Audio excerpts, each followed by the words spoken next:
दोस्तों આગળ વધીએ પહેલાં સબસ્ક્રાઇબ બટન જરૂરથી દબાવો અને હા બેલ બટન પણ દબાવો જેથી દરેક વિડીયો જલ્દી મળી શકે.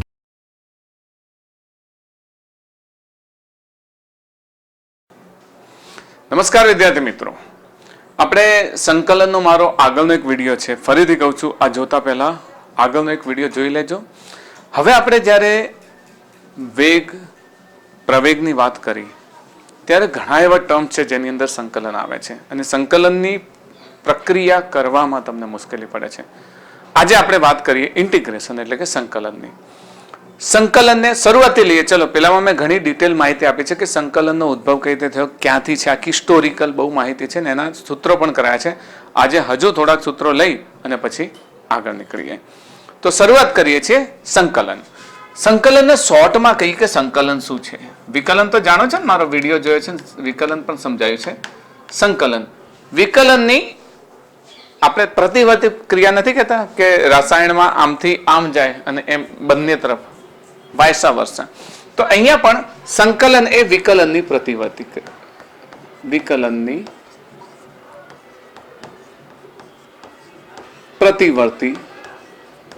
ક્રિયા. પ્રતિવર્તી ક્રિયાનો અર્થ શું થયો કે ધારો કે x નું સંકલન, x નું વિકલન,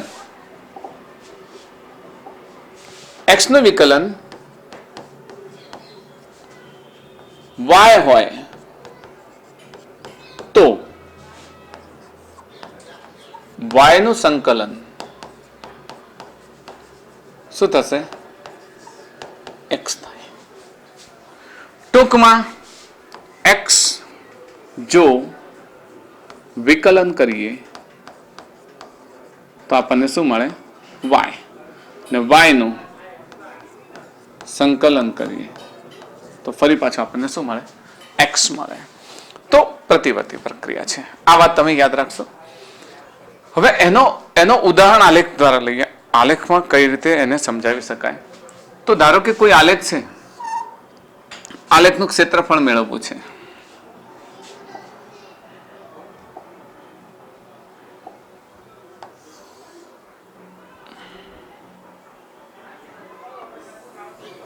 આ આલેખ છે. આલેખમાં કોઈ એક ત્રિકોણનું ક્ષેત્રફળ મેળવવું છે તમારે, અથવા કોઈ એક ત્રિકોણ આ રીતે, આને કાઢી દઈએ.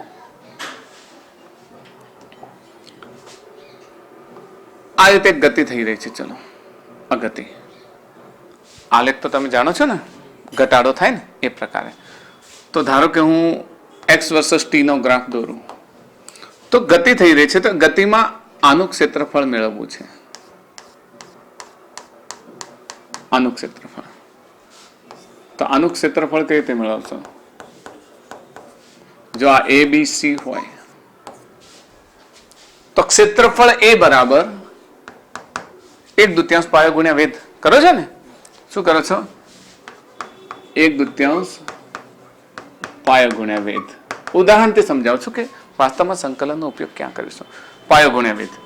અહીંયા 1/2 પાયો ગમે તેને એક લઈ લો તો BC અને વેધ AB. ઓકે, તો આ વાસ્તવમાં આ x અક્ષ છે અને y અક્ષ છે. x અક્ષ પર શું લીધો છે? ટાઈમ. અને y અક્ષ પર શું લીધો છે? સ્થાનાંતર લીધો છે. તો x અક્ષ વડે ઘેરાયેલા પ્રદેશનું ક્ષેત્રફળ, આને શું કહીશું? x અક્ષ વડે ઘેરાયેલા પ્રદેશનું ક્ષેત્રફળ. ઓકે, તમે આરામથી મેળવી શકો. કોઈ પદાર્થ ગતિ કરે છે આ પ્રમાણે,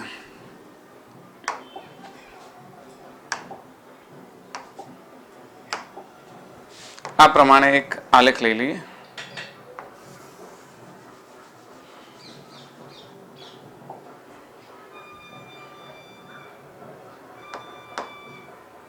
ઓકે, અહીંયા કોઈ પદાર્થ અહીંયાથી અહીંયા સુધી ગતિ કરે છે ને અહીંયા તમને પ્રશ્ન કહે છે કે x અક્ષ વડે ઘેરાયેલા પ્રદેશનું ક્ષેત્રફળ મેળવો.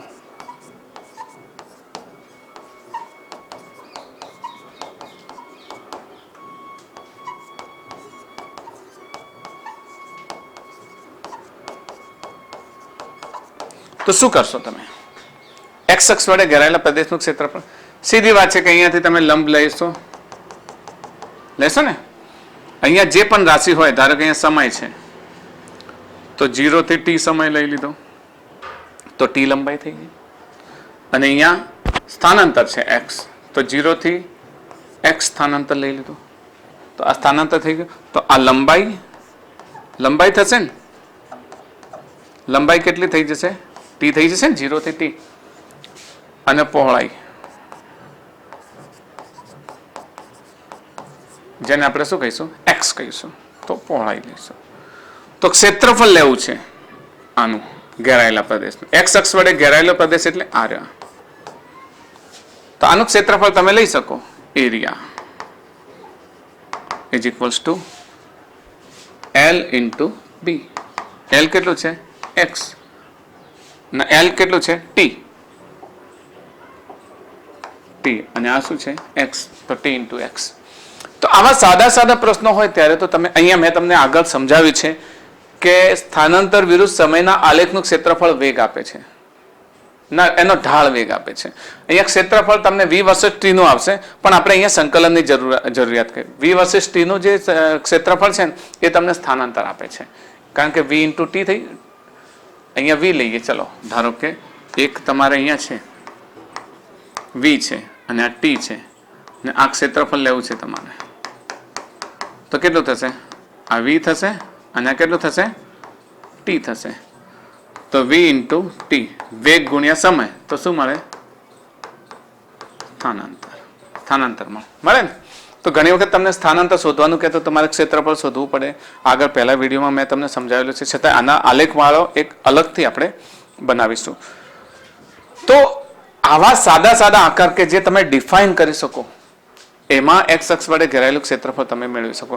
પણ ઘણા એવા આલેખ છે કે જેમાં તમે એક્સ અક્ષ વડે ઘેરાયેલા પ્રદેશનું ક્ષેત્રફળ મેળવી શકતા નથી. ફોર એક્ઝામ્પલ આ પ્રમાણે તમને આપી દીધું છે.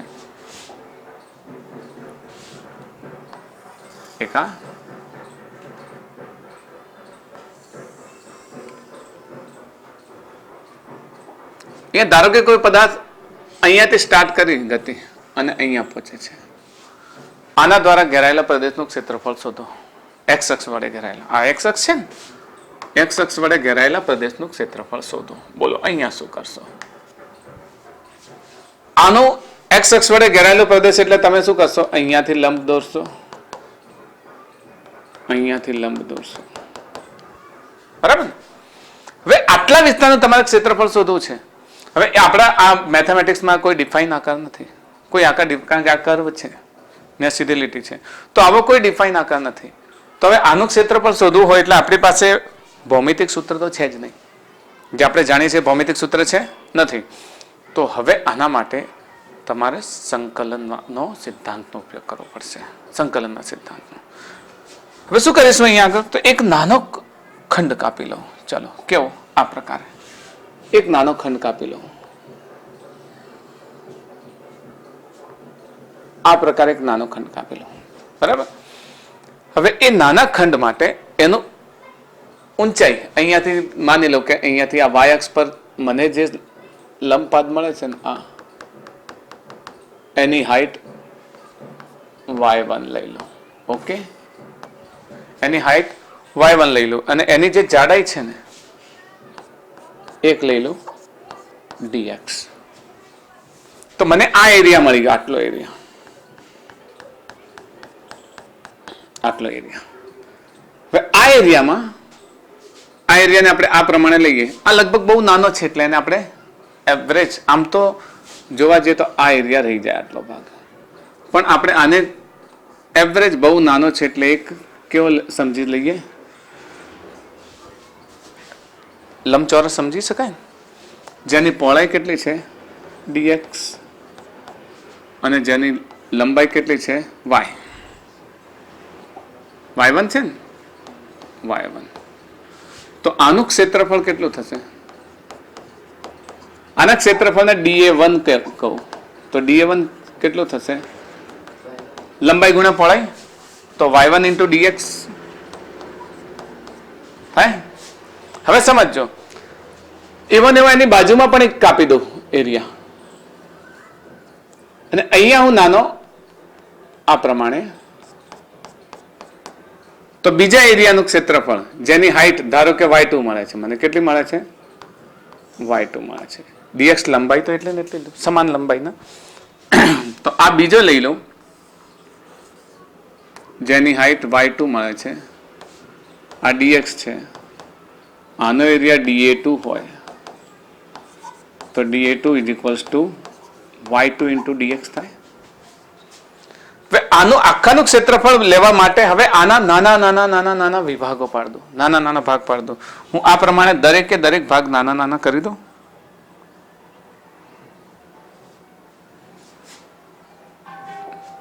તો આ બધા નાના ભાગ પાડ દો આ પ્રકારે.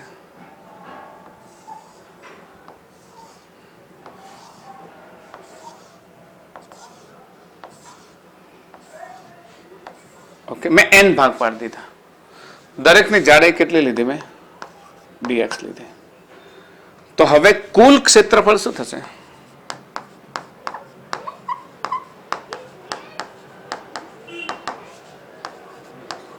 dA1 plus dA2 plus dA3 plus up to plus, ચલો n ભાગ પડે તો dAn સુધી લઈ શકો.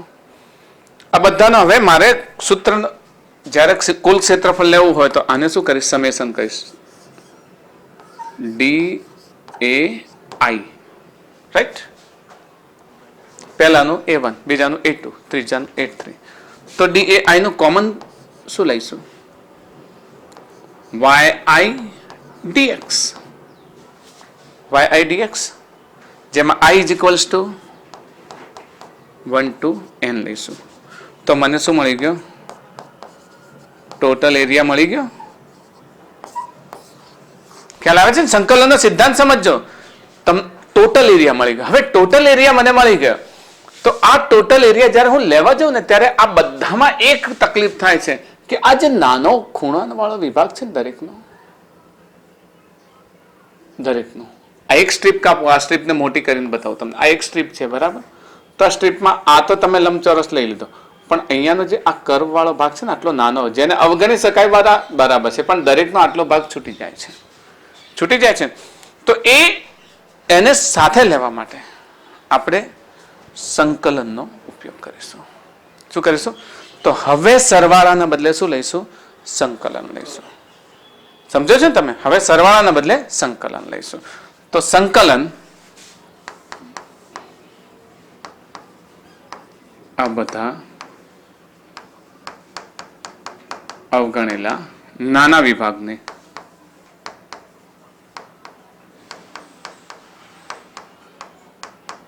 સાથે લેવા માટે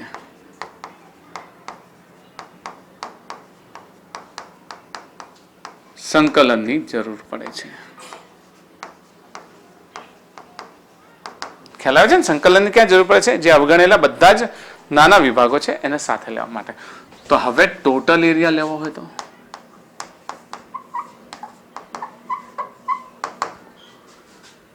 integration of y dx.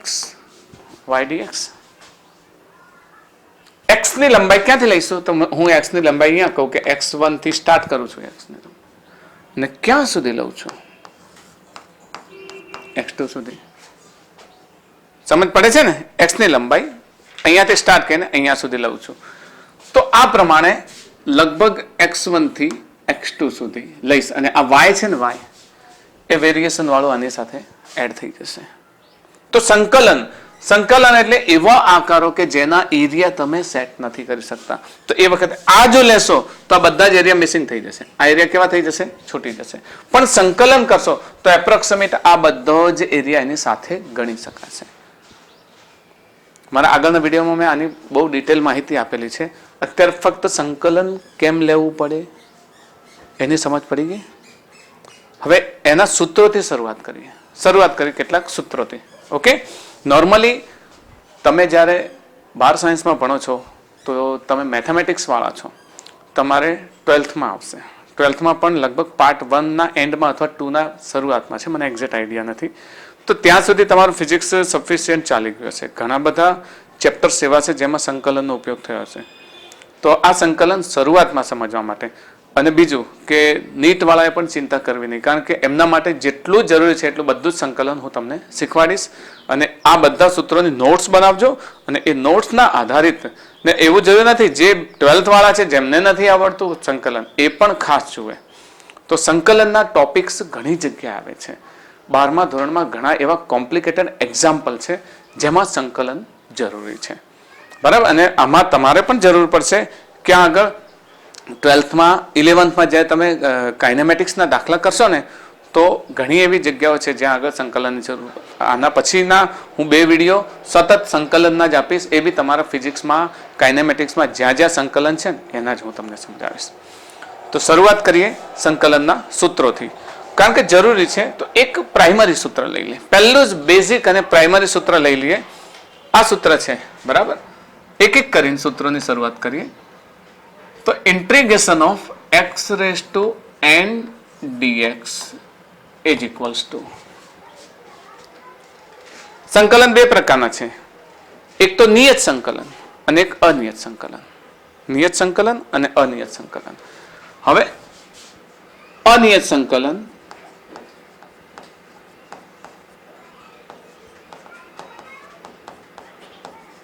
અને બીજું છે નિયત સંકલન. ફિઝિક્સ તમારું કાચું રહેવાનું મુખ્ય કારણ તમારું સંકલન અને વિકલનનું જે છે નોલેજ ઓછું છે. તો અનિયત સંકલનની વાત કરીએ તો આ રીતે તમને લિમિટ ન આપેલી હોય, મતલબ ઉપર અને નીચેની સીમા ન આપેલી હોય. આપણે અહીંયા લીધેલું છે, જો આ નિયત થઈ ગયું. આ કેવું થઈ ગયું? નિયત. લિમિટ આપી દીધી ને, પણ લિમિટ ન આપેલી હોય તો તમારું સંકલન કેવું થઈ જાય? અનિયત થઈ જાય. તો આ અનિયત સંકલન હોય તો એનું સૂત્ર આ પ્રમાણે આવશે, x raise to n plus 1. યાદ રાખજો, x raise to n plus 1 ઉપર એક ઘાત વધારવાની અને નીચે એટલો ને એટલી જ ઘાત મૂકી દેવાની, અને પ્લસ c સાથે આવશે. c constant. જ્યારે એનું વિકલન કરો એટલે c નું 0 થઈ જાય. એટલે આઈડિયલ એવું વિચારવામાં આવે છે કે કોઈ કોન્સ્ટન્ટ એની સાથે હશે, ગમે તો હોઈ શકે, બરાબર. હવે જ્યારે આ વેલ્યુ તમને નિયતમાં મૂકશો ને તો કોન્સ્ટન્ટ નહીં આવે, કારણ કે તમને એક લિમિટેશન આપી દીધી છે. એક લિમિટેશન આપી, દાખલા તરીકે તમને અહીંયા આપી દીધું હોય કે integration of x raise to n, અને તમને લિમિટેશન આપી દીધી કે x1 થી x2 dx. ત્યારે અહીંયા તમે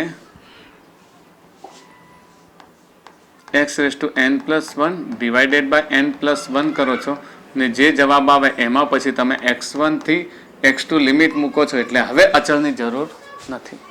તો નિયત સંકલનમાં અચળ નહીં મૂકીએ ને અનિયત સંકલનમાં અચળ મૂકીશું. ઓકે, યાદ રાખજો, કારણ કે આપણે ઘણા એવા દાખલાઓ પણ છે કાઇનેમેટિક્સમાં જેમાં c જરૂર છે, c ના આધારે જવાબ આવે. ઘણા એવા દાખલાઓ પણ છે કે જેમાં તમને લિમિટેશન આપી દીધું તો બાજુમાં c નહીં મૂકવાનું. તો અનિયત સંકલનમાં અચળ મૂકશો પાસે ને નિયત સંકલનમાં અચળ નહીં મૂકો. યાદ રહેશે? ચલો શરૂઆત કરીએ ફટાફટ. પહેલો x રેઝ ટુ 1. અહીંયા પ્રશ્ન એક જ છે, x વડે સંકલન. ઓકે, ચલો તો answer x raise to 1 dx શું થશે? શરૂઆત કરીએ તો નાનો દાખલો છે એટલે x raise to 1 plus 1 divided by 1 plus 1 થશે, પ્લસ c. તો શું થશે? x square by 2 plus c. This is answer of x raise to 1 dx. યાદ રહેશે? સરળ છે, તમને યાદ રહી જશે. બીજું લઈએ, ચલો x રેઝ ટુ 4. તો શું કરશો?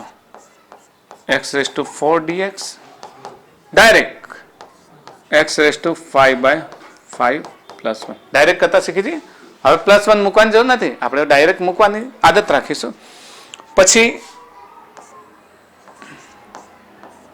x raise to 5 by 2.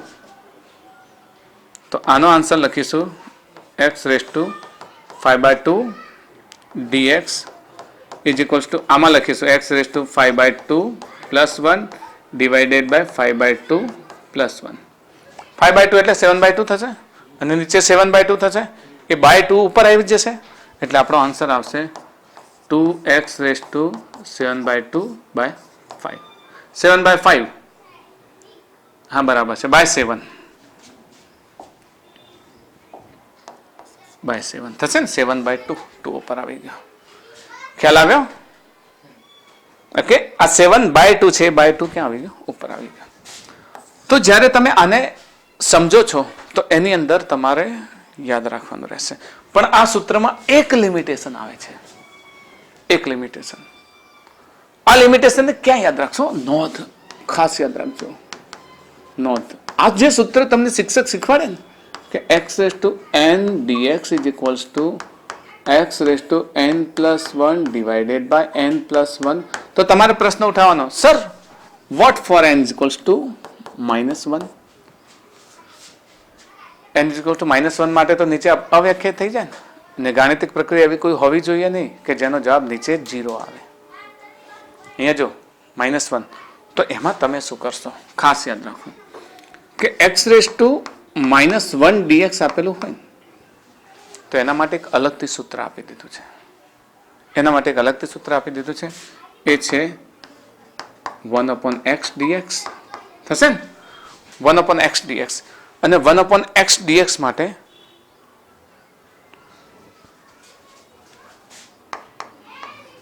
અલગથી સૂત્ર છે log x plus c આ સૂત્ર 1/x dx માટે યાદ રાખજો તો x is equal to n is equal to -1 માટેનું સૂત્ર કયું છે આ તો છે ને હવે તમને -1 ઘાત આપી દીધી હોય તો સીધી વાત x⁻1 dx is equal to તો પેલું સૂત્ર નહીં લગાવવાનું કયું સૂત્ર નહીં લગાવવાનું હા આ નહીં લગાવવાનું કારણ કે આ લગાવશો તો -1+1 ડિવાઇડેડ બાય -1+1 તો નીચે 0 આવશે એટલે હવે તમારે શું કરવાનું છે 1/x dx વાળું જ સમજવાનું અને તમારે લખવાનું log of mod x plus c okay 1/x dx નું અને r⁻1 બંનેનું સૂત્ર કેવું થાય એકનું એક જ થાય એટલે ભૂલ્યા વગર યાદ રાખશો હા નીચે ના 2+1 5/7 થાય ને 5/7 થાય 7/5 2 થાય 2 ઉપર આવી જાય +1 ની જરૂર નથી ને આમાં કહો છો આમાં જો 5/2 + 1 is equals to 7/2 થશે એ 7 નીચે છે 2 ઉપર આવી ગયો ઓકે એટલે આની જરૂર છે નહીં આપણે કાઢી દઈએ હા કન્ફ્યુઝન હોય તો મને વચ્ચે પૂછી લો you can ask me any time તો ખ્યાલ આવી ગયો આમાં તો x⁻1 નહીં આવે x⁻1 માં હા હજુ તમે એમ વિચારો કે હજુ આ રીતે આપેલું હોય તો આવી શકે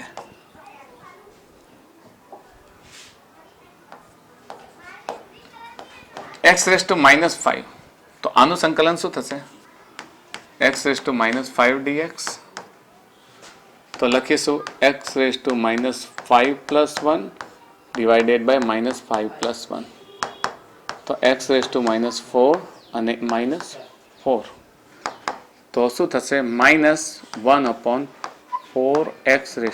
આવું પણ આવે ને માઇનસ ઘાત હોય તો પ્લસ ક્યાં આવી જાય નીચે તો આને યાદ રાખશો ઓકે આને ભૂલ્યા વગર યાદ રાખશો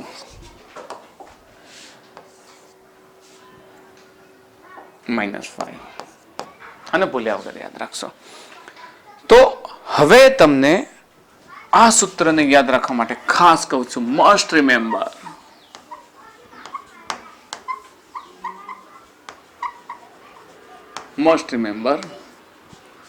x⁻n dx is equals to x⁻n+1 divided by n+1 plus c everywhere plus c okay plus c અને but n is not equal to -1 ચલો તો આટલું તમે યાદ રાખશો ને આની આ વસ્તુને તમને નિયત સંકલનમાં પૂછે બરાબર આપણે અનિયત જોયું નિયત સંકલનમાં પૂછે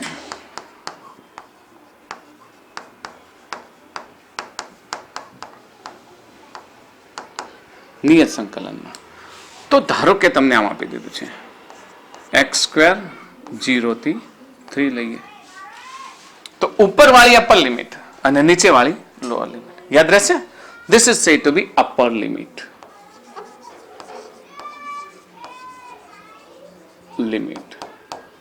ને આને કહીશું લોઅર લિમિટ. તો x⁻n dx છે, x² dx છે. તો અહીંયા તમારું સૂત્ર તો એનું જ આવશે કયું હમણાં મૂક્યું હતું ને x⁻2 + 1 ડિવાઇડેડ બાય 2 + 1. તમે સંકલન કરી નાખ્યું. અહીંયા બધે c મૂકતા હતા પણ અહીંયા c નહીં મૂકીએ. શું મૂકીશું? લિમિટ આવશે અહીંયા કેટલી? 0 થી 3. સમજો છો ને? હવે અહીંયા x³/3 હજુ લિમિટ છોડી નથી. 0 થી 3 અહીંયા લખું છું. તો હવે સૂત્ર નિયત સંકલનમાં upper limit minus lower limit યાદ રહેશે. Upper limit minus lower limit. તો અપર લિમિટ કેટલી છે? કિંમત મૂકો. x ની જગ્યાએ કેટલા મૂકી દો? 3. તો 3/3 ભાગ્યા 0 થશે. સોરી ભાગ્યા 3. 3/3 છે ના 3 તો છે જ એની સાથે. -0/3 ભાગ્યા 3. 3 તો જે સૂત્રમાં છે આપણે માત્ર કોની જગ્યાએ મૂકવાનું છે? x ની જગ્યાએ મૂકવાનું છે. જે x છે ને એની જગ્યાએ મૂકવાનું છે. તો x નો ઘન એટલે 3/3. 3/3 એટલે કેટલા થશે? 27/3 ઓછા આ તો 0 થઈ જાય. 0/3 એટલે 0. 0 નો ઘન પણ 0 થાય ને ભાગ્યા 3. તો 27/3 એટલે જવાબ શું આવશે? 9 આવશે. તો તમને જો લિમિટ આપી દીધી હોય, કોઈ પ્રશ્ન છે આમાં? Upper limit minus lower limit. તો જ્યાં જ્યાં x છે સમજો, જ્યાં x છે ને પહેલી વખત અપર લિમિટ મૂકો તો 3/3 ભાગ્યા 3 થઈ ગયું. અને જ્યાં 0 છે મતલબ જ્યાં x છે ત્યાં બીજી વખત શું મૂકો? 0 મૂકો. તો 0/3 ભાગ્યા 3 લખ્યું તો ખરી upper limit minus lower limit. હવે તો સાદું રૂપ છે. આપણે હજુ વધારે ઉદાહરણ લઈએ એટલે તમને વધારે ખબર પડશે. હું તમને આવું આપી દઉં કે હવે તો નંબર આપણે આપવું નથી. x3 to 5 dx આવું થોડું સહેલું એ માટે આપું છું કે તમને સમજવામાં મુશ્કેલી ના પડે અને ઘાતમાં પણ તકલીફ ના પડે. તો અહીંયા તો આપણે x⁻1 + 1/1 + 1 અને 3 to 5 શરૂઆતમાં આ રીતે કરું છું. પછી અહીંયા શું થશે? x²/2 3 to 5. એ જ આપણું સૂત્ર upper limit minus lower limit. તો બોલો પહેલું શું આવશે? હા 5². પહેલા શાનું આવશે? 5²/2 માઇનસ 3²/2. 5² 25/2 માઇનસ 9/2. 2 લસા થઈ જાય. 25 - 9 16/2 8. ઓકે. તો 3 to 5 x dx is 8. આ લિમિટેશન તમને આપવામાં આવે અને એ લિમિટેશનના આધારે તમારે દાખલા ગણવામાં આવે. તો 12મા ધોરણમાં આવા ઘણા બધા દાખલાઓ છે. નીટમાં તમારે ઢગલો દાખલા આવે છે. જેઈઈમાં આવા ઘણા દાખલા આવે છે જેમાં સંકલનનો ઉપયોગ થાય છે. ને તમારું નોલેજ કાચું હોય છે ને એટલે પછી તમે કહો સાહેબ ફિઝિક્સમાં ખબર નથી પડતી. પણ તો હવે ધ્યાન રાખશો. ઓકે. ઘણા બધા દાખલા હું તમને ગણાવીશ, સૂત્રો પણ ગણાવીશ. ચલો એક હું તમને એમ કહું કે πr² r1 અને r2 dr. એક આવું વર્તુળ છે બરાબર. એક r1 છે અને એક r2 છે. એનું ક્ષેત્રફળ શોધવું છે. આ એનું સૂત્ર છે કે અપર લિમિટ કેટલી છે? મોટી ત્રિજ્યા r2 ને નાની ત્રિજ્યા કેટલી છે? r1. પોલું વર્તુળ હોય ને વચ્ચે કાણું છે ને આટલા ભાગમાં મટીરિયલ છે એવું વિચારી લો. આટલા ભાગમાં મટીરિયલ છે. તો હવે આનું ક્ષેત્રફળ શોધવું છે. તો આપણે નાના નાના એક એવી રિંગ લઈ લીધી આટલી કે જેની ત્રિજ્યા કેટલી હોય r, તો આનું ક્ષેત્રફળ શું થાય પાય r સ્ક્વેર. તો પાય r સ્ક્વેર લઈ લીધું. પછી એવી બધી નાની નાની રીંગોનો સરવાળો કરી નાખ્યો. તો ક્યાંથી શરૂઆત કરી r1 થી r2, આપણે જેમ પેલા ક્ષેત્રફળમાં લીધું હતું એ પ્રમાણે. તો હવે તો તમે જાણો છો પાય આ અચળ છે એટલે ક્યાં આવી ગયો બહાર આવી ગયો.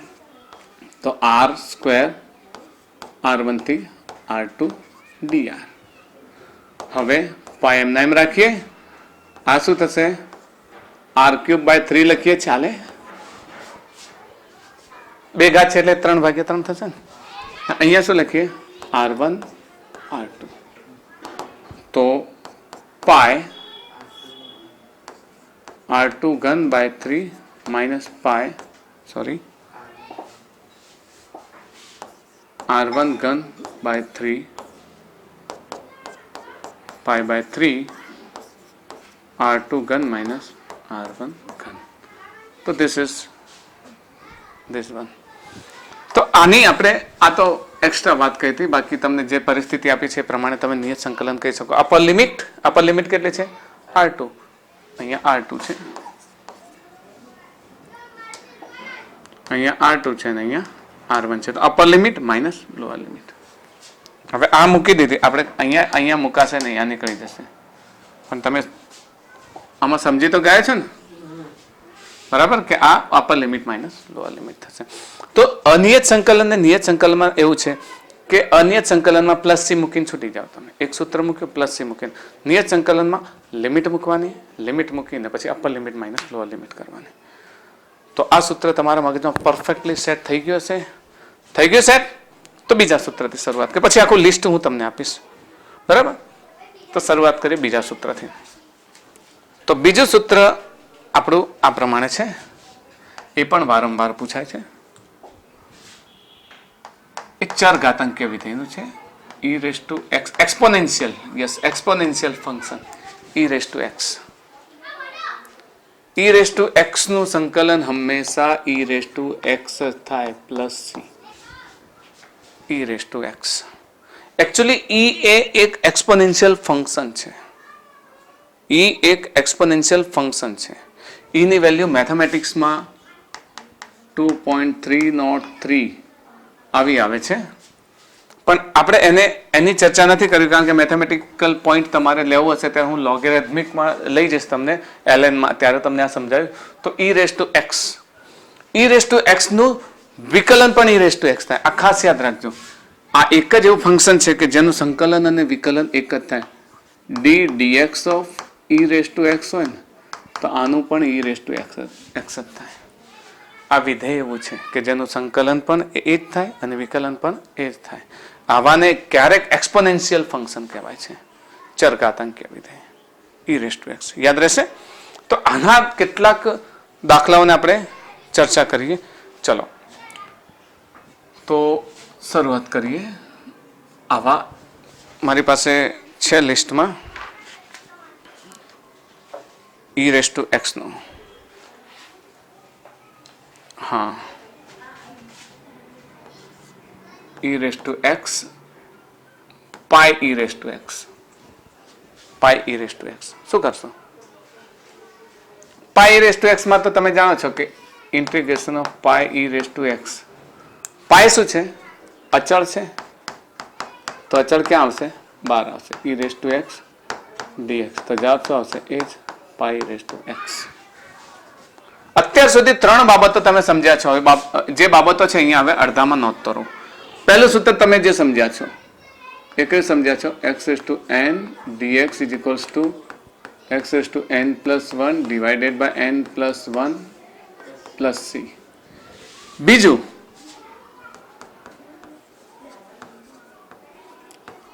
અચળ પદ બહાર આવે. દાખલા તરીકે 2x² dx હોય તો 2 શું થાય? બહાર આવે. આને શું લખી શકાય? x² dx. એટલે આપણે આવું ન લખતા સૂત્ર બધા લખીએ છીએ તો સૂત્ર સ્વરૂપે લખીએ. પછી હું તમને એક્ઝામ્પલ આપી દઉં બરાબર. અહીંયા આગળ એક્ઝામ્પલ લઈ લઈશ કે kx dx. તો k ક્યાં આવશે? બહાર આવશે કોન્સ્ટન્ટ, અને એક્સ ડીએક્સ લખી શકાય. પછી એનું તો સંકલન આવડે x²/2. બરાબર, એટલે અચળ પદ બહાર આવે. જેમ અહીંયા આગળ આપણે પાઈને બહાર લાવ્યા, એના પહેલા આપણે અહીંયા પણ પાઈને બહાર લાવ્યા. તો પાય શું હતું? અચળ પદ હતું. અચળ પદને સંકલન, હા એકલું અચળ પદ હોય તો એકલું પાર આવે. દાખલા તરીકે બીજો યાદ રહેશે આવ્યા. બીજી એક વાત આમાં સમજાવી દઉં કે ફક્ત ડીએક્સ આપેલું હોય, ફક્ત ડીએક્સ, કોઈ પદ નથી આપેલું, તો એને તમારે આવું સમજી લેવું. બરાબર, અહીંયા સી આવશે 1dx. સમજ શું સમજી લેવું? 1dx. 1dx ને આપણે કઈ રીતે લખી શકીએ? શું x⁻0 લખી શકાય? લખી શકાય. આ હું તમને સમજાવું છું એટલે તમને ખ્યાલ આવશે. x⁻0 તો આપણું સૂત્ર મૂકી દો, x⁻0 + 1. હવે સૂત્રમાં આ નહીં આવે, આને કાઢી દઈએ. 1 / 0 + 1. તો x⁻1 એટલે x / 1 એટલે લખતા નથી. તો એકનું સંકલન હંમેશા જે તે આપેલું હોય, તમને આ રીતે આપેલું હોય 1 dy there will be y, 1 dz there will be z. સમજ પડે છે ને? જેના પ્રમાણે સંકલન આપ્યું હોય એ આપણે મૂકી દેવાનું. અમે પ્રૂફ કર્યું, ખ્યાલ આવી જશે. 1 x⁻0, x⁻0 + 1 0. એટલે હવે ક્યાંય પણ 1 હોય કે ફક્ત dx હોય, આ રીતે હોય dz, તો પણ ડાયરેક્ટ z મૂકી દઈશું, ગભરાયા વગર. આ નાની નાની બાબતો જ્યારે તમારા દાખલામાં ફિઝિક્સમાં ઉપયોગ થશે ને એટલે તમારા મગજમાં બધી જ વાતો ક્લિયર થતી જશે. નહીં તો હવે હું dz = z મૂકું એટલે તમે પહેલું જ પૂછો સાહેબ dz = z આવ્યું ક્યાંથી? પણ this is simple mathematical rule. તો આ યાદ રાખશો, સંકલન dx બરાબર શું લખશો? x. ફક્ત dx હોય તો x આવશે. હવે આવું ને આવું આમ લખેલું હોય 2dx તો શું કરશો? અહીંયા +c આવશે, +c આવશે. સંકલન 2dx એ જ આપણો નિયમ. 2 બહાર આવી જાય, ત્યાં શું થઈ ગયું? dx. તો 2x + c થઈ જાય. c તો બાજુમાં મૂકવાનું છે. સમજે છે ને? આ રીતે 5dx આપેલું હોય, 5dx ઓફકોર્સ 5x + c. જ્યારે તમે આ બધું સમજશો ને એટલે તમને મજા આવશે દાખલા ગણવાને. પણ ખ્યાલ આવી ગયો? તો આ વસ્તુ હું તમને મોડ્યુલ મોકલીશ, વોટ્સએપ પર હું તમને મોડ્યુલ મોકલી દઈશ. એ મોડ્યુલમાં આ પ્રમાણે આપેલા હશે, તમે એને સોલ્વ કરજો એટલે તમને વધારે મજા આવશે. હવે થોડીક વાત સૂત્રોની કરીએ. તો મિત્રો સૂત્રો, આના પછી સૂત્રોનું પ્રેઝન્ટેશન થાય છે. સૂત્રોને તમે નોટ્સ બનાવજો. ઓકે, નોટ્સ બનાવી અને એની અંદર તો સૂત્રો યાદ રાખીએ, સૂત્રો તમે લેશો. ઓકે, હવે સૂત્રો તમે જોઈ લીધા હશે, એ સૂત્રોનું લિસ્ટ તમે બનાવી દીધું હશે. તો હું તમને એ લિસ્ટ મુજબ કેટલાક સૂત્રો છે એ સૂત્રો આધારિત હું દાખલા ગણાવી દઉં. ઓકે, જો તો કેટલીક સંકલનની પ્રક્રિયાઓ લઈએ. કદાચ આપણા એક વિડીયોમાં પૂરું ન થાય તો નેક્સ્ટ વિડીયો પણ આના વિશે બનાવીશું. તો કેટલીક સંકલનની પ્રક્રિયાઓ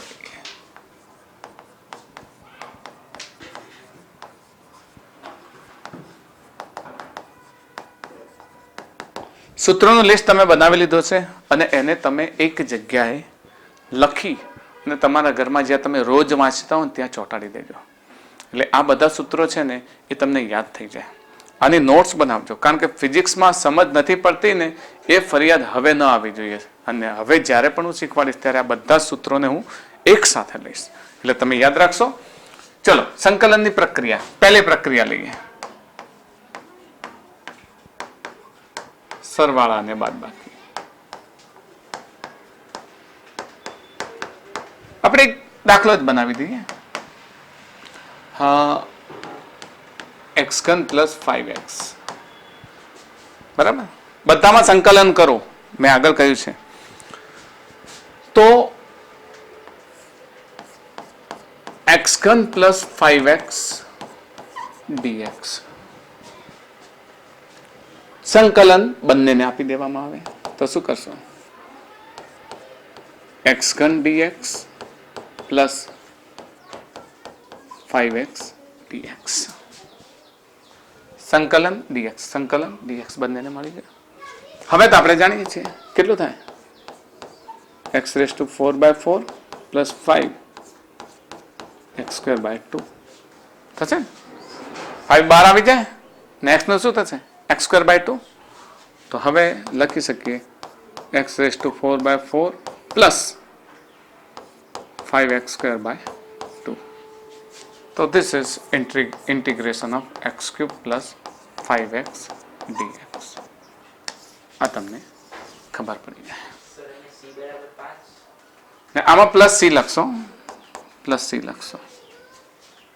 લખશો, સી મૂકી જ દેવાનો તમારે, ગભરાયા વગર સી મૂકી જ દેવાનો. હજુ એક લઈએ, integration of x² plus 5x plus 6 dx. શું કરશો આને? x² dx plus 5 dx plus 6 dx. x² નું શું લખશો? x³/3 પ્લસ 5 બહાર આવે ના, 5x છે ને, 5 બહાર આવે અને x²/2 પ્લસ 6 ઇન્ટુ dx. બધાનું થઈ જાય પછી સી મૂકીએ. x³/3 plus 5/2 x² plus 6x થશે ને? dx નું શું થશે? x પ્લસ સી મૂકીશું આપણે. તો સંકલનમાં જ્યારે સરવાળો હોય તો એ સરવાળો સમાનપણે વિભાજન થઈ જાય અને દરેકે સરવાળામાં રહેલા પદનું શું થશે? સંકલન થશે. થોડુંક એક્સ્ટ્રા લેવલે લઈએ, બરાબર. એક દાખલો હું લઈ લઉં અહીંયા આગળ. યસ, y બરાબર x²/2 ના, y બરાબર e⁻x plus sin x, e⁻x plus sin x plus √x. આનું સંકલન કરવાનું છે. તો એ જ integration of e⁻x plus sin x plus √x dx. દરેકને ઇન્ડિવિજ્યુઅલ લઈ લઈએ. ઇન્ડિવિજ્યુઅલમાં શું લખીશું? e⁻x dx plus sin x dx plus √x dx. e⁻x નું સંકલન કેટલું થશે? ઓફકોર્સ e⁻x આપણે જાણીએ છીએ. sin x નું યાદ છે? sin x નું શું થશે? Minus cos x. sin x નું શું થશે? Minus cos x. યાદ રહેશે? સાઇન માંથી cos આવે ને એટલે સી સ્પેલિંગમાં આવશે ને. જવાબમાં સ્પેલિંગ સી આવશે, કોટ આવે તો પણ માઇનસ લખી દેવાનું. યાદ રાખશો, જવાબમાં માઇનસ સી સ્પેલિંગમાં સી આવે ને, કોટ હોય, કોસ હોય, કોસેક હોય, આ ત્રણ વસ્તુ શું કરી દેવાનું? માઇનસ લખી દેશો. ઓકે, આ તમારે યાદ રાખવા માટે. કઈ કઈ વસ્તુ સી સ્પેલિંગમાં સી આવે એટલે કોટ, કોસેક અને કોસ. તો આનો જવાબ કોસ આવશે. તો શું લખીશું? Minus cos x. અને √x આમાં ભૂલ થતી હોય તો અહીંયા યાદ રાખજો, √x dx એટલે x⁻1/2 dx થાય ને. રૂટનો અર્થ શું થયો? 1/2. 1/2 માં તમે શું લખશો?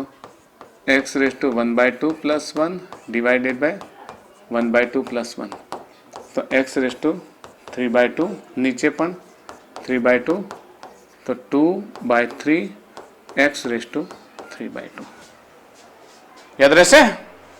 તો અહીંયા ડાયરેક્ટ લખી લઉં, 2/3 x⁻3/2. તો હવે જવાબ આવશે e⁻x minus cos x plus 2/3 x⁻3/2. Okay, સંકલનમાં જ્યારે સરવાળો હોય ત્યારે તમારે શું કરવાનું, એક એકનું ઇન્ડિવિજ્યુઅલ સંકલન કરી દેવાનું, જે જવાબ આવે એને પાછું સાથે મૂકી દેવાનું. આમાં કોઈ મોટી વાત નથી. તો સંકલનમાં બાદબાકી હોય તો વચ્ચે બાદબાકી આવશે, બરાબર. અહીંયા ધારો કે અહીંયા માઇનસ હોત તો અહીંયા માઇનસ હોત અને અહીંયા માઇનસ માઇનસ પ્લસ થઈ જાત. એટલે એની આપણે વધારે સરવાળા બાદબાકીમાં એક જ નિયમ લાગુ પડે છે, એટલે એ નિયમમાં તમારે કોઈ ચિંતા કરવાની જરૂર છે નહીં. ઓકે, હવે લઈએ સંકલનમાં ગુણાકાર. This is most important formula.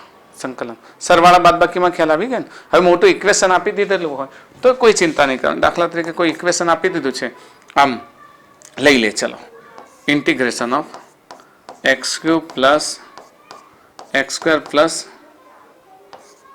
5x⁻⁴ dx. Individually કરી દો. દરેકનું ડાયરેક્ટ કરી દઈએ. x³ નું x⁴/4, x² નું x⁵/3 ને x⁵1/5 નું 5 બાર આવી ગયા. x⁵1/5 પ્લસ 1 નીચે 1/5 પ્લસ 1. પછી તો સાદું રૂપ આપી દેશો તમે, આપી દેશે ને. એટલે આ સરવાળામાં કોઈ મોટી મુશ્કેલી નથી. પણ યાદ રાખજો, ગુણાકાર જ્યારે આવે ત્યારે ગુણાકારની અંદર એના એક સ્પેસિફિક ફોર્મ્યુલાને યાદ રાખવો પડશે. સંકલનના સ્પેસિફિક ફોર્મ્યુલાને, અને એ સ્પેસિફિક ફોર્મ્યુલાને આપણે કહીશું ખંડસહ સંકલન. ખંડસહ સંકલન. પહેલા સંકલનનો ગુણાકાર લઈએ.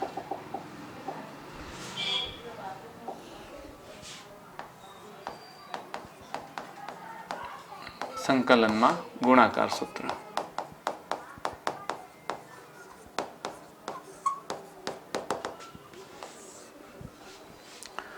ગુણાકારનું સૂત્ર ડાયરેક્ટ જ લઈ લઈએ. ધારો કે કોઈ એક વિધેય હોય u અને v, બંનેનું સંકલન કરીએ છીએ, બરાબર. તો dx પ્રમાણે લઈએ. ચલો, uv dx, x ના જ વિધેય છે uv. તો આને યાદ રાખશો કઈ રીતે? તો પહેલા તો પહેલું એમનું એમ, બીજાનું સંકલન. પહેલું એમનું એમ, બીજાનું સંકલન. ઓકે, પહેલું એમને એમ, બીજાનું સંકલન, પછી માઇનસ સંકલન અંદર પહેલાનું વિકલન. તો શું થશે? dy/dx પ્લસ પછી વળી સંકલન ને ગુણાકાર આવશે. ગુણાકારમાં વળી સંકલન કોનું? v dx નું. v dx. Okay, v dx અને આખું પૂરું થાય એટલે dx. આ સૂત્રને કહીશું ખંડસહ સંકલન.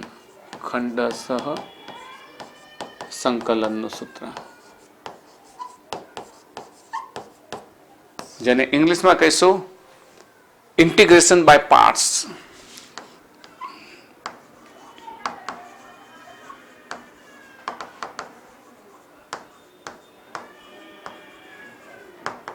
Integration by parts.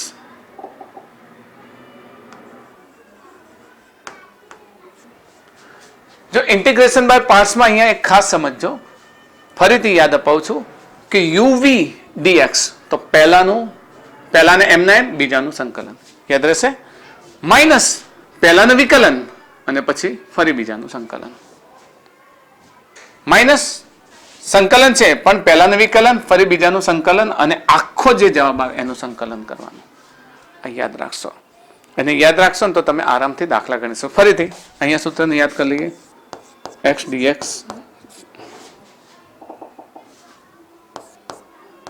xy dx શું થશે? x એમનું એમ, y dx માઇનસ આની અંદર શું કરશો? dx/dx into integration of y dx અને બાર શું લખશો? dx. પહેલું એમને એમ, બીજાનું સંકલન, માઇનસ બીજાનું વિકલન, પછી પહેલાનું સંકલન.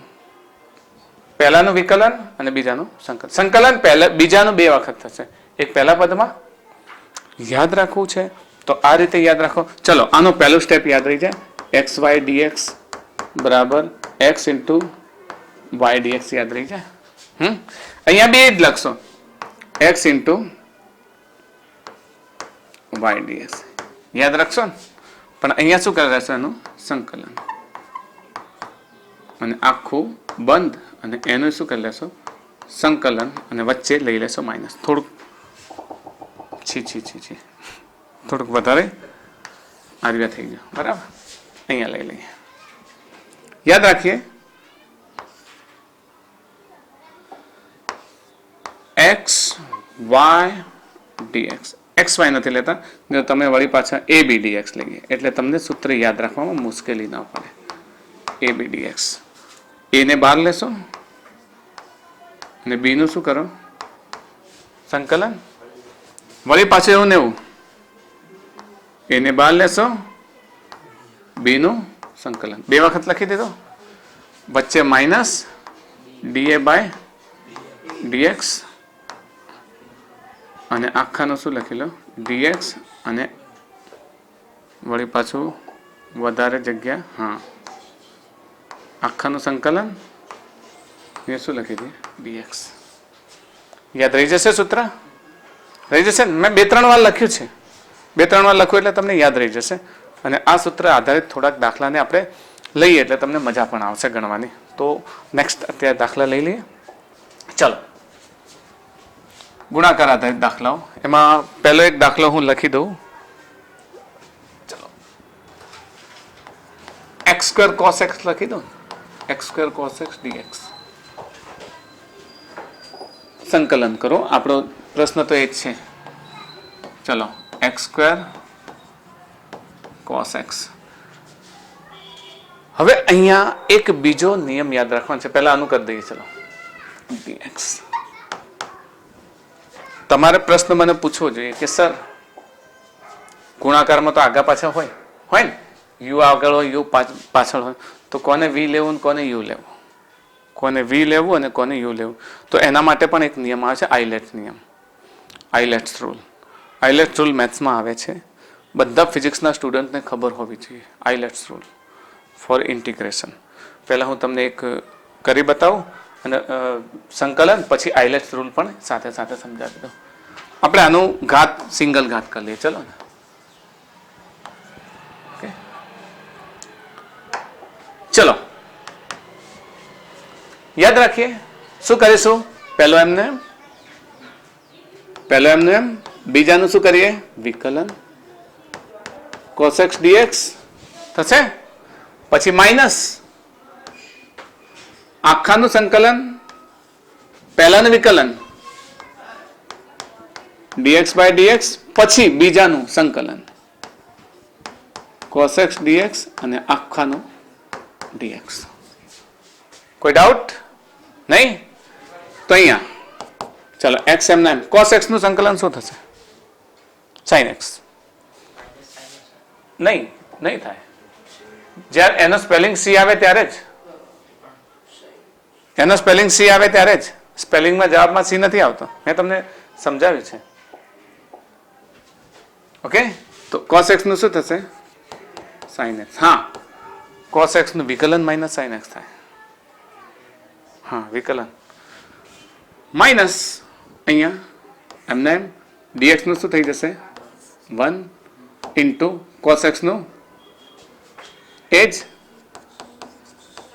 sin x dx. x sin x minus sin x નું minus cos x, sin x નું શું થશે માઇનસ cos x.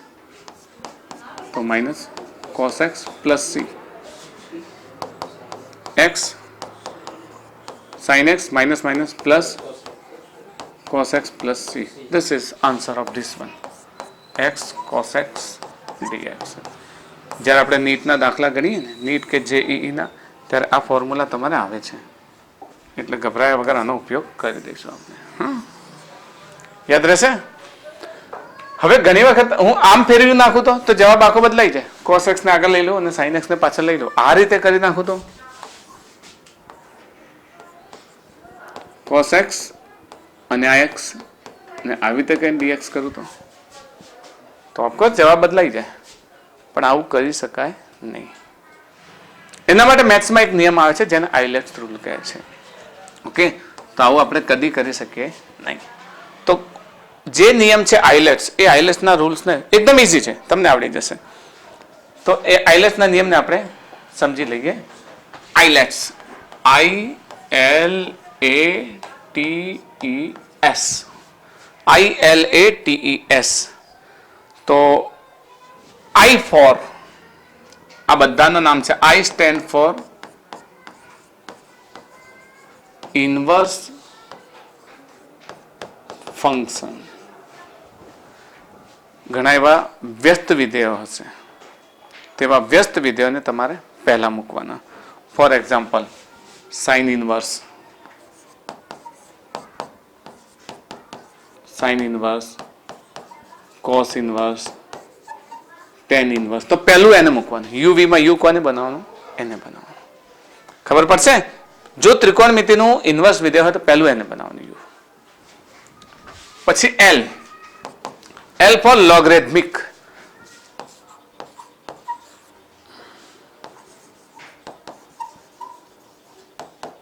જો તમને લોગ આપેલો હોય અને બીજું કંઈ આપેલું હોય તો લોગ ને પહેલો યુ બનાવવાનો. પણ જો આ બે આપેલા હોય, ઇન્વર્સ અને લોગ, તો ઇન્વર્સ ને પહેલા બનાવો અને લોગ ને પછી રાખો.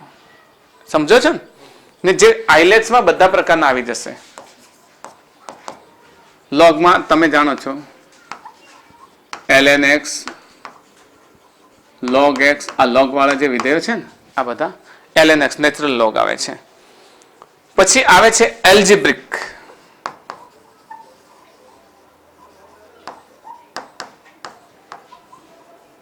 Algebraic value. એલ્જિબ્રિક વેલ્યુ એટલે ક્યાંક તમને x આપી દીધેલો હોય, રૂટ x આપ્યો હોય, x સ્ક્વેર આપ્યો, આપણે ઇક્વેશનમાં લખીએ છીએ ને, x આપેલો હોય, રૂટ x આપ્યો હોય,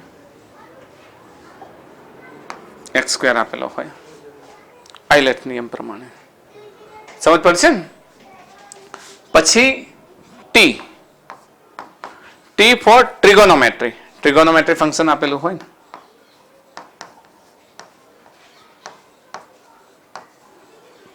ટ્રિગોનોમેટ્રી.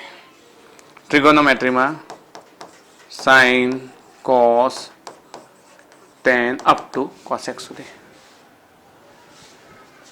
આમાં ઉપર કોણ છે? એલ્જિબ્રિક વાળો. આપણે હમણાં યુવી વાળો દાખલો ગણ્યો ને, એમાં એક્સ ને મેં શું બનાવ્યો? યુ. ને આને શું બનાવ્યો? વી. કારણ કે એક્સ શું છે? Algebraic function. આપણો નિયમ શું છે? ILATES. તો એ એલ્જિબ્રિક, એક્સ, એક્સ સ્ક્વેર, એમાંનો એક્સ આવી ગયો, અને ટી ફોર ટ્રિગોનોમેટ્રી છે ને. તો કયો આગળ છે? એલ્જિબ્રિક. તો આગળ વાળાને શું બનાવવાનું? યુ. અને પાછળ વાળાને શું બનાવવાનું? વી. એટલે આપણો જો આગળ વાળો શું છે? યુ. અને પાછળ વાળો શું છે? વી છે. સમજે ને? એટલે હવે આપણે આને આમ ના ફેરવી શકીએ. આઇલેટ્સના નિયમનો ભંગ થઈ જાય. આપણે થઈ જાય ને? આમ કરીએ તો આ પાછળ જતો, આ આગળ જતો રહે, તો આનો જવાબ નહીં આવે સાચો. તો આઇલેટ્સ નિયમ યાદ રહેશે. ઘણા બધા પૂછે છે. તમે કોઈ પણ ફિઝિક્સ સ્ટુડન્ટને પૂછશો ને કે આઇલેટ્સ રૂલ આવડે છે, તો એ કહેશે આઇલેટ્સ શું છે? આઇલેટ્સ રૂલ ખબર હોવી જોઈએ. જ્યારે તમે ફિઝિક્સ ભણો છો, ફિઝિક્સમાં તમારે જેટલી જરૂર છે એટલું બધું હું શીખવાડી દઈશ, પણ એને નોટ્સ બનાવજો અને ભૂલતા નહીં એને. ઓકે? તો ફરી પાછા આમાં આવી જઈએ. હવે બાકી શું રહ્યું? E. E is equals to exponential.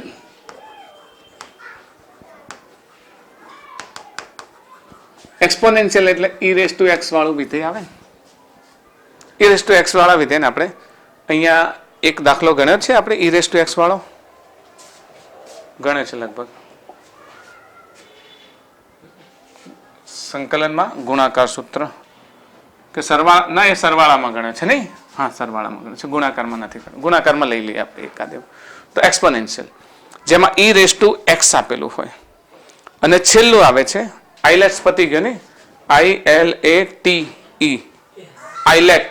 S નહીં, હો સોરી, S નહીં, આઇલેટ. આઇલેટ રૂલ. ઓકે? તો આમાંના બધા જ વિધેયો આવી જશે. મોટા ભાગે વિધેય તમને ખ્યાલ આવી જશે. લઈ લઈએ. તો તમને આવું આપી દીધું હોય, ચલો કે સંકલન કરો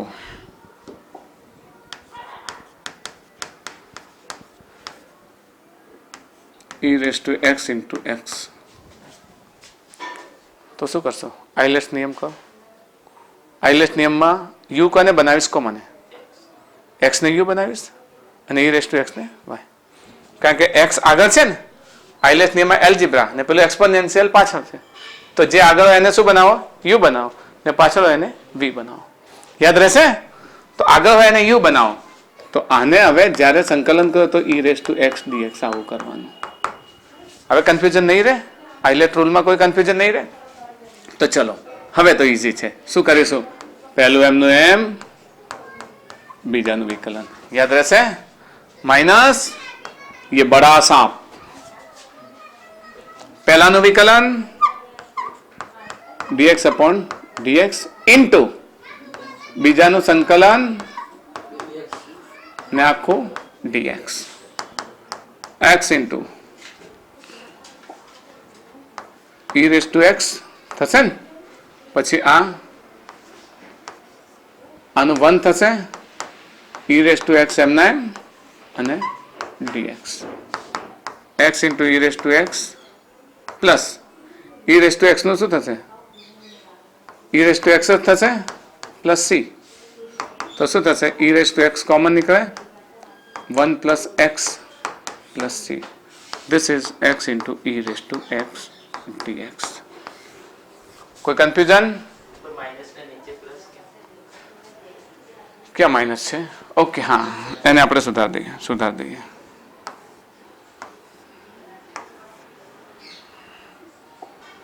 અહીંયા માઇનસ છે તો અહીંયા માઇનસ આવશે ને, અહીંયા માઇનસ આવશે, 1 માઇનસ એક્સ પ્લસ સી. તો કહેવાનો મતલબ એવો થયો કે અહીંયા જ્યારે તમે આનું સંકલન કરશો ને, એટલે તમારે શું થશે કે આરામથી આનો જવાબ મેળવી શકશો જો તમે બે વાત ગુણાકારમાં, એક આઈલેટ્સ રૂલ અને એક ખંડસર સંકલનનો નિયમ, ઇન્ટિગ્રેશન બાય પાર્ટ્સ. આ બે રૂલ્સ યાદ રાખશો એટલે તમારે આરામથી જવાબ આવી જશે. ઓકે, ચલો હવે આપણે એક અન્ય દાખલો લઈએ, log x નું સંકલન કરીએ. પણ આ પહેલા આની સાથે સાથે એક આપણે વાત કરી હતી, ફરીથી રિવાઇઝ કરી દઈએ. આઈલેટ્સ યાદ છે ને? આઈલેટ્સ, I for યાદ છે? I stand for યાદ છે કે ભૂલી ગયા? Inverse function, L for logarithm, A for algebraic function, T for trigonometry and E for exponential. I stand for inverse function, L for logarithm, A for arithmetic, okay, algebraic, T for trigonometry and E for exponential function. તો ચલો હું એમ કહું, એક બીજો પ્રશ્ન પૂછી લઉં તમને કે log e raise to x નું સંકલન, log e raise to x નું સંકલન, બોલો એ log વિધેય હશે કે એક્સપોનેન્શિયલ વિધેય હશે? એક્સપોનેન્શિયલ વિધેય હશે. એક્સપોનેન્શિયલ છે ને ઓરિજિનલ, એનો log લીધો છે. ઓકે, ચલો તો log x ને આપણે u અને v ના સ્વરૂપે લખવું છે તો x to the base of v is equals to 1 into log of x to the base of e સ્વરૂપે લખી શકીએ. અને e raise to x exponential નહીં લેવાનું, આ છે log અને આ છે 1. e રેઝ ટુ x તો એના અંદરનો વિભાગ છે, બરાબર. દાખલા તરીકે log લઈએ, log ઓફ 5 લઈએ તો એ પછી એલ્જિબ્રિક નથી રહેતું, શું થઈ જાય છે? લોગરેથમિક ફંક્શન થઈ જાય છે. તો અહીંયા બોલો log વાળું ફંક્શન પહેલું છે ને, log વાળું ફંક્શન પહેલું છે એ log વાળું function log of x to the base of e અને 1 છે એલ્જિબ્રિક. ઓકે, તો u કોને કહીશું? આને. અને v કોને કહીશું? આને. તો હવે જ્યારે સંકલન લઈએ છીએ log of e two the base of x is equals two integration of પહેલું log of x to the base of e into 1 dx. તો આ થઈ ગયું આપણું u ને આ થઈ ગયું આપણું v. કેમ v આને લેવું પડ્યું? મેં તમને પહેલા જ કહ્યું છે કે જે આગળ હોય એને u લો અને પાછળ હોય એને v લો. તો આગળ કયું છે? log વાળું તેને આપણે શું લીધું યુ ને એલ્જિબ્રિક વાળો શું છે પાછળ છે આઇલેટ્સ રૂલ એટલે આને હવે આપણો આ જ નિયમ પહેલું એમને બીજાનું વિકલન સંકલન તો પહેલું એમને મતલબ log of x to the base of e પછી અહીંયા 1 dx માઇનસ સંકલન અંદર પહેલાનું વિકલન તો d dx of log of x to the base of e અને આનું સંકલન 1 dx આખાનું યાદ છે ને ગુણાકારના નિયમ ચલો log of e to the base of e એમને x to the base of e એમને dx નું શું થશે x 1 dx એટલે શું થશે x એ x ક્યાં આવશે આગળ લઈ લઈએ માઇનસ આખાનું સંકલન આ શું થશે d dx of log of e raised to x એનું સંકલન શું થશે 1 upon x વિકલન આનું વિકલન શું થશે 1 upon x ને આનું 1 dx નું x ને into dx log x નું વિકલન 1 upon x ને આનું x 1x નું શું થશે x 1 dx નું x થશે હવે x ને કેન્સલ કરી દો તો x ને કેન્સલ કરશો એટલે શું થઈ જશે આ રહ્યા તો x log of x to the base of e minus આ જતું રહેશે એટલે 1 dx ને સંકલન છે તો હવે આખા log of x to the base of e dx એનું સંકલન આવું લખીશું x into log of e raised to x minus x 1 dx નું શું થશે x કોમન કાઢો તો log of x to the base of e minus 1 this is our answer integration of e raised to x dx log નું આ થઈ ગયું આપણું સંકલન ટૂંકમાં યાદ રાખજો સંકલન કરતી વખતે જ્યારે તમારી પાસે સિંગલ ટર્મ હોય તો યુવી માટે 1 નો પણ ઉપયોગ કરી શકાય છે યુવી માટે 1 નો ઉપયોગ કરી શકાય છે એક બીજી વાત કરીએ અત્યાર સુધી આપણે જેટલા પણ ફંક્શન દેખ્યા ને એમાં આપણે x જ રાખ્યું હતું ઘણા એવા ટર્મ છે કે જેની અંદર x સિવાયના પણ 2x હોય x² હોય દાખલા તરીકે યાદ રાખજો અગત્યની વાત છે ને એને સમજવાનું પણ છે કે x raised to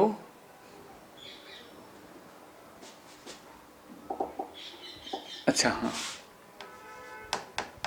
sin of 5x નું સંકલન તો જ્યારે sin of 5x નું સંકલન લઈએ અત્યાર સુધી આપણે x જ લેતા હતા પણ અહીંયા શું લઈએ છીએ 5x તો sin નું તો આપણે જાણીએ છીએ કેટલું થશે માઇનસ cos x સંકલન sin x નું થશે minus cos x cos 5x હવે એની સાથે આ જે 5x છે ને એનું એના છેદમાં વિકલન કરવાનું d dx of 5x plus c તો શું થશે માઇનસ તો છે cos of 5x અને નીચે 5x નું શું થશે 5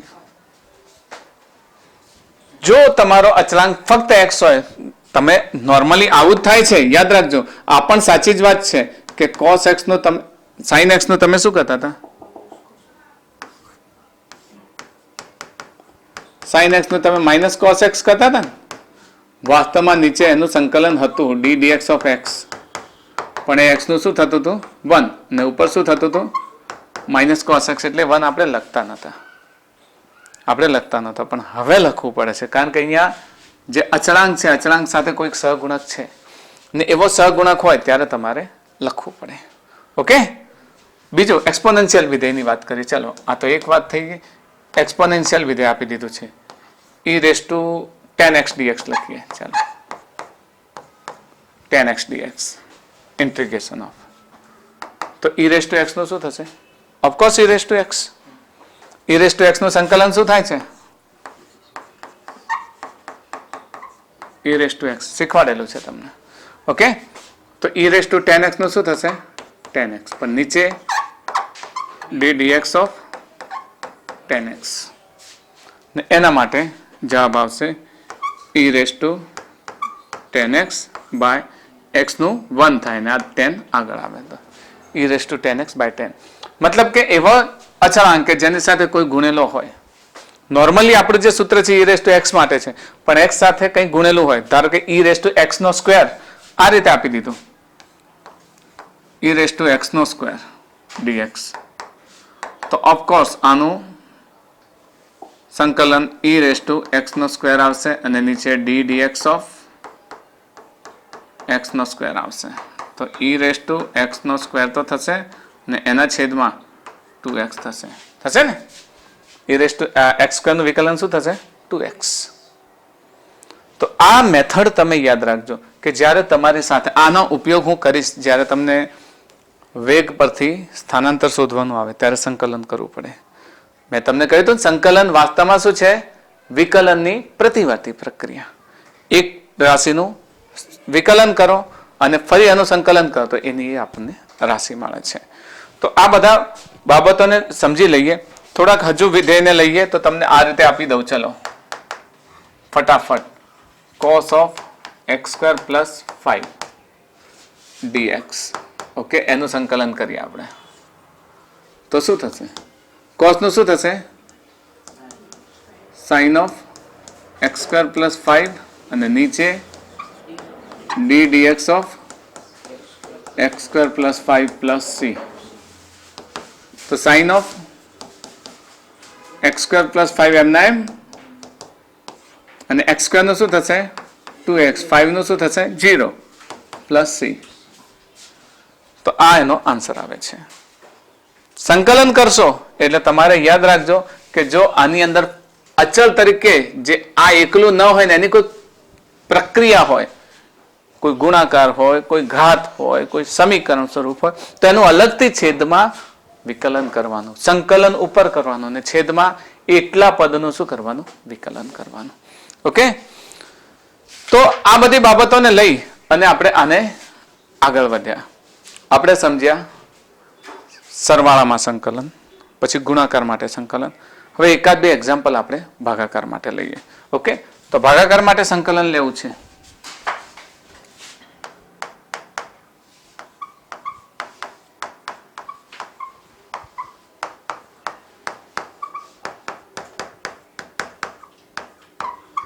વાસ્તવમાં તમે આગળ મેથ્સમાં જશો ને ત્યારે આ થોડા વધારે ભારે સૂત્રો આવશે, પરંતુ જો એની અંદર જરાક તમે ધારવાની પ્રક્રિયા કરી લો ને, આઈડિયલી તમે ધારવા લાગો તો એકદમ ઈઝી થઈ જાય. આપણા આ વિધેયોની અંદર જ તમે લાવી શકો. એક્ઝામ્પલ લઈ લે. ચાલો, ઇન્ટિગ્રેશન ઓફ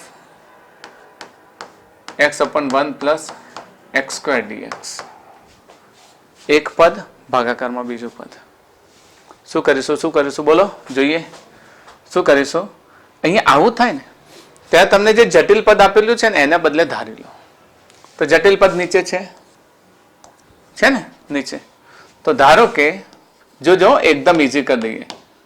ધારો કે 1 plus x square બરાબર કઈ બી ધારી લો, અચળ કઈ બી ધારી લો. ચલો ને t ધારી લો. ચલો 1 plus x square બરાબર t. તો x square is equal to શું થશે? t plus 1. વિકલન કરી દઉં. ચલો કોના વડે? dt વડે. તો dt વડે વિકલન કરે તો d dt x square is equal to d dt t plus 1. x square નું શું થશે? યસ, અહીંયા માઇનસ આવશે. માઇનસ આવશે. અહીંયા x સ્ક્વેર નું શું થશે? 2x. પણ આ dt વડે નથી એટલે dx upon dt સંકલનમાં આપણે વિકલનમાં આપણે લીધું હતું. અહીંયા t નું શું થશે? 1. માઇનસ 0 થશે ને 1 નું. તો આપણે શું જોઈએ છે? તો આપણે હવે x dx વાળું પદ આમાંથી કરતા બનાવી દઈએ. તો x dx વાળું પદ બનાવો તો જુઓ x dx અહીંયા જ રાખો. તો આ dt ઉપર જશે અને 2 ક્યાં જશે? નીચે જશે. dt આની સાથે ગુણાય તો 1 થઈ ગયો dt ને 2 ક્યાં જશે? નીચે. આ x dx નું પદ અહીંયા મૂકી દઈએ આની જગ્યાએ. x dx ની જગ્યાએ આ મૂકીએ. હવે આ પદ કેવું થશે સમજો? x upon 1 plus x square dx 1 plus T square શું ધાર્યું 1 પ્લસ એક્સ સ્ક્વેર શું ધાર્યું t અને ઉપરના x dx બરાબર શું લઈશું dt બાય 2 मतलब કે 1/2 કોમન નીકળે ને 1/t into dt 1/t dt નું મેં તમને શીખવાડ્યું છે કેટલું થાય ln mod x યાદ છે ને ln mod x 1/2 ln mod x sorry mod t t વડે છે ને એટલે ln mod t અને છેલ્લે કિંમત મૂકી દઈએ શું થશે 1/2 ln t ની કિંમત કેટલી છે 1 પ્લસ એક્સ સ્ક્વેર ઓકે તો આપણને મળી ગયું x upon 1 plus x square dx તો ભાગાકારમાં વિકલનમાં તમારે એક વિશિષ્ટ રીત લેવી પડશે જેને કહેવાય છે આદેશની રીત ધારવાની રીત તમે ધારવા લાગશો અહીંયા આપણે જોયું છે જો 1 પ્લસ એક્સ સ્ક્વેર ને શું લઈ લીધો t તો પછી એક્સ સ્ક્વેર ને કરતા બનાવો નીચેના જટિલ પદને ધાન ઉપરના x dx બરાબર કરતા બનાવો અને કિંમત મૂકશો એટલે તમારે જવાબ આવી જશે એક બીજો એક્ઝામ્પલ લઈ લો તમે હા 1/2 આ છે ને dt છે ને dt તો d/2 dt/2 આવ્યું આ પછી આ 1/2 માંથી નીચેનો 2 બહાર નીકળે એટલે 1/2 રહેશે એટલે શું થશે 1/t dt રહેશે એક બીજો એક્ઝામ્પલ લઈએ ભાગાકાર વાળો ટ્રિગોનોમેટ્રી વાળો એટલે તમને હજુ સરસ રીતે ખબર પડી જાય તો લઈ લો બીજો એક એક્ઝામ્પલ ઓકે તો sin x minus cos x divided by sin x plus cos x into dx આપણે એક એક્ઝામ્પલ છે અહીંયા એ જ પ્રમાણે નીચેના છેદ બરાબર શું ધારી લઈએ આપણે t ધારી લઈએ આ જે છેદનું પદ છે ને એના બરાબર t ધારી લઈએ ચાલો તો ધારો કે કોઈક દાખલામાં જ આવશે તમારે પણ એક મેથડ ખબર હોવી જોઈએ કે આપણે શું કરીએ છીએ ધારો કે sin x plus cos x બરાબર શું થશે t વિકલન કરીએ d dt of sin x plus cos x is equals to d dt આની કિંમત શું થશે t નું વિકલન શું થશે 1 થશે તો dx by dt વડે કરી દે dt by dx કરી દે ચલો આને આદેશની રીત થોડી સરળ કરી દઈએ हाँ dx વડે વિકલન કરી ચલો d dx of sin x plus cos x તો શું થઈ જશે dt by dx આદેશની રીતમાં x વડે લઈએ ચલો sin x નું કેટલું થશે yes minus cos x plus cos x નું sin x બરાબર dt by dx જો ઉપરના જેવું પદ આવે છે આને હું ફેરવી દઉં તો sin x minus cos x થઈ જશે તો આને ફેરવી દો તો sin x minus cos x અને આ dx ને અહીંયા લાવી દો into dx બરાબર શું થશે dt થશે આદેશની બે કિંમતો મૂકી દઈએ દાખલાની અંદર તો આપણું શું થઈ ગયું લઈ લઈએ sin x minus cos x divided by sin x plus cos x બંનેને કાઉન્સ કરી દઈએ એટલે તમને વધારે ખબર પડે into dx તો sin x minus cos x into dx ની કિંમત કેટલી થઈ sin x minus cos x into dx ની કિંમત કેટલી થઈ dt ને ઉપર sin x plus cos x ની t તો અહીંયા થશે dt divided by t તો આ તો શું થઈ ગયું 1/t into dt તો આનું શું થશે ln t હવે કિંમત મૂકી દે t ની કિંમત કેટલી છે sin x plus cos x તો ln sin x plus cos x અને પ્લસ c સાથે લઈ લઈએ ઓકે તો આ થઈ ગયું આપણું આદેશની રીતે ક્યાંક ક્યાંક આની જરૂર પડશે તો જ્યારે જ્યારે, હજુ યાદ રાખો, જ્યાં જ્યાં સંકલનની જરૂર પડશે, જે સૂત્રોની જરૂર પડશે એ બધા સૂત્રો એ ટાઈમે પણ તમારા ક્લિયર કરીશ. અને અત્યારે જસ્ટ ફોર ઇન્ફોર્મેશન કે તમે આ જ્યારે તમારી આગળ પદ આવે તો તમને એવું ન લાગે કે અહીંયા આદેશ કેમ લીધો. તો આ વાત યાદ રાખશો. ઓકે, ભણતા રહો. All the best.